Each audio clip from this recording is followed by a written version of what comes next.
Good evening. The issue of racism in football is back in the headlines after England players were verbally abused by Bulgaria fans in their Euro qualifier last week.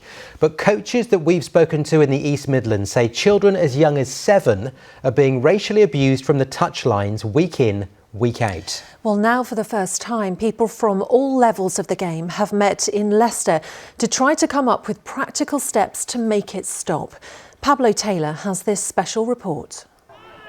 We've got 50-year-old men, we've got 40-year-old men, we've got grandmas shouting abuse, and some of that is racial abuse.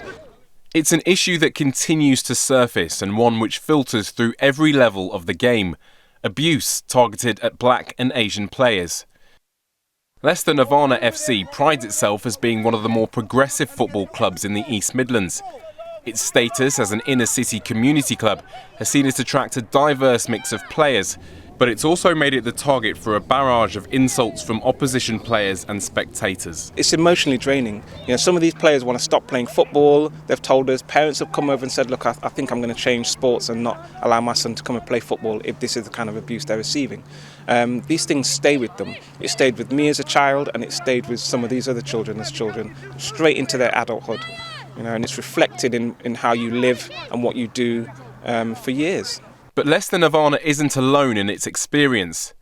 In a recent survey, over half the people asked thought that racism and discrimination in football had increased in the past 5 years. 3/4 said they'd witnessed or experienced it in the last 12 months.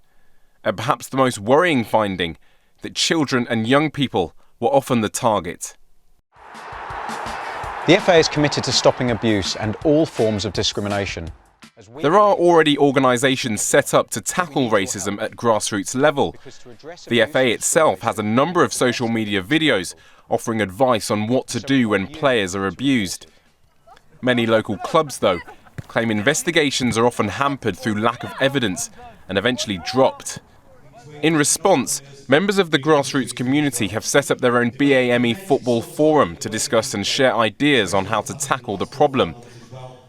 Among the guest speakers at their first major conference was former Leicester City striker Emil Heskey. He was no stranger to racism during his time on the pitch, but would play through the chants and insults, convinced that it was the best way of fighting back. I asked him whether this approach could still work today. No, that's an old way of thinking. I was taught that. I don't feel I want to say to my son, you go in the workplace, get racially abused and just work through it. I want to be able to tell him that he can stand up for himself and whatever he does, we're backing him on what he does. You can't tell anyone to go in the workplace and then get racially abused and just stay there and work through it, because if you walk out there beating you, how would you feel? You're not going to feel great. Only recently, methods of fighting racism have been tested at the highest level. England's game in Bulgaria saw the match stop twice because of monkey chants aimed at the team's black players. Many say the same procedures now need to be introduced at grassroots level.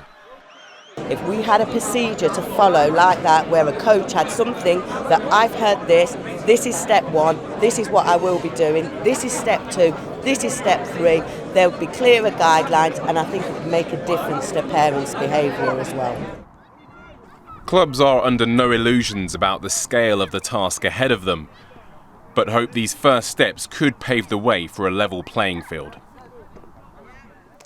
Well, Pablo Taylor joins us in the studio. Pablo, clearly a lot of people who were meeting last night desperate to try and find a way forward.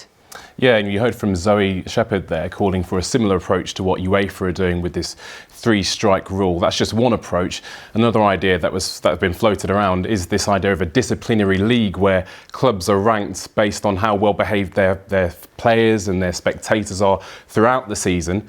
And the idea is that no club would want to finish at the top of that league, and any club that did would make concrete efforts to try and change their culture for the next season. And this all depends on, those in positions of power and what they're prepared to do. And today we heard back from the FA saying that we strongly condemn all forms of discrimination and encourage all fans and participants who believe that they have been the subject of or witness to discriminatory abuse to report it through the appropriate channels. The FA, the County FA network and their partners kick it out.